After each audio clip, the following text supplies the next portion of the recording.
शुरू से पिछले बार भी 2019 में भी यहाँ पे बहुत कांग्रेसजनों ने एआईसीसी में, प्रदेश कांग्रेस कमेटी में और सब जगह कहा था, और दो जगह से मेरा नाम था, जोधपुर और जालोर सिरोही। ये पार्टी हाईकमान का निर्णय था किसको लड़ाना है, कब लड़ाना है और कहाँ से लड़ाना है।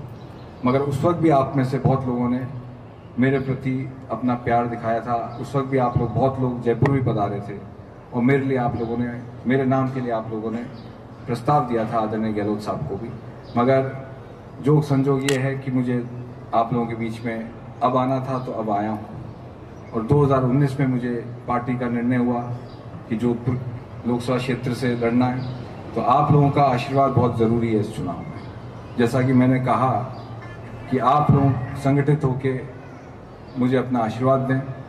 तो जालोर सिरोही में जो ये 20 साल से गड्ढा पड़ गया, भाजपा के सांसद ने पीछे धकेल दिया जालोर सिरोही को, कोई काम दिल्ली की सरकार से नहीं करा के लाए। अभी समरजीत सिंह जी कह रहे थे कि डबल इंजन हम दोनों की बना दूं, मगर भाजपा का डबल इंजन जालोर सिरोही में फेल रहा। 10 साल से दिल्ली में भाजपा की सरकार, यहाँ पे भाजपा का सांसद, उसके बावजूद भी यहाँ कोई बड़ी उपलब्धि वो दिल्ली की सरकार से नहीं लेके आई, उनकी नाकामयाबी है। और आप लोगों का आशीर्वाद रहा तो इस गड्ढे को, जो 20 साल का गड्ढा पड़ गया यहाँ पे, दिल्ली का कोई बड़ा काम यहाँ पे नहीं हुआ, उस गड्ढे को मैं भरपाई करूंगा, ये आपको वादा करके जा रहा हूँ। ये भी कहना चाहूँगा कि जब मैं राजनीति में आया, कॉलेज छोड़ के 2003 में मैंने कॉलेज पूरा किया। 2003 के विधानसभा चुनाव में पिताजी के लिए जोधपुर में प्रचार कर रहा था। उससे पहले भी प्रचार करता था, स्कूल में भी जब रहता था। मगर 2004 से 2014 लगे, 10 साल लगे मुझे पार्टी का पदाधिकारी बनने में। ये समाज को कोई भी और लोग कहते हों कि ये बाहर से आ गए, पैराशूट से आ गए, तो मेरा दावा है कि 10 साल लगे मुझे भी पार्टी में पद लेने में। 10 साल मैंने काम किया। ये बैठे सैनी साहब जयपुर में यूथ कांग्रेस में काम करता था, लाठी खाई थी।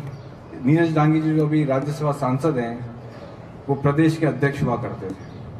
लोग सोचते होंगे गहलोत साहब का लड़का है तो आते ही टिकट मिल जाएगा, आते ही सब कुछ हो जाएगा, मगर गहलोत साहब ने 10 साल तक मुझे बिना पद के मैंने कार्यकर्ता के तौर पे काम किया, 2004 से लेकर 2014 तक। और 2009 में एक मौका आया था कि मुझे लोकसभा चुनाव का टिकट टोंक स्वायंतपुर से मिल सकता था। मेरा सिंगल नाम गया था, प्रदेश कांग्रेस कमेटी के अध्यक्ष आदरणीय सीपी जोशी जी थे उस टाइम। तो 2000 में उस टाइम काम भी, मेरी इच्छा भी टोंक स्वायंतपुर की तरफ चुनाव लड़ने की थी। तो 2009 में मेरा नाम भी गया। 6 साल काम करने के बाद नाम गया, मगर पिताजी ने दिल्ली में कहा कि मैं अभी मुख्यमंत्री के पद पे हूँ, मैं अभी चुनाव नहीं लड़ाऊंगा।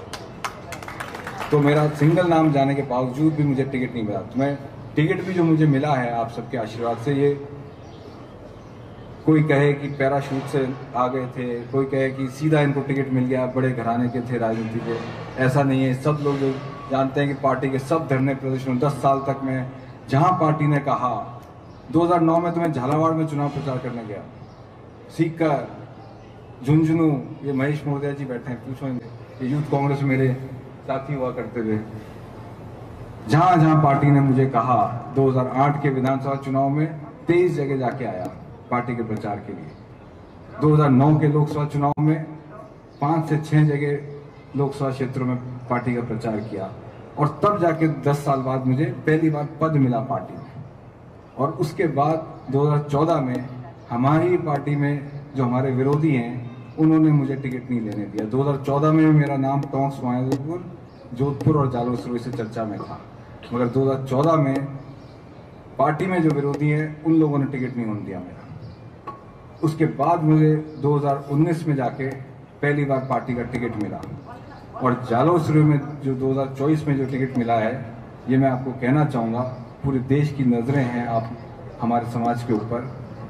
आप लोगों का साथ बहुत ज़रूरी है, आप लोगों का आशीर्वाद बहुत ज़रूरी है, क्योंकि आने वाले कई वर्षों तक कोई भी राष्ट्रीय पार्टी हो, वो ये सोचेगी कि ये समाज एकजुट होकर वोट दिया था कि नहीं दिया था।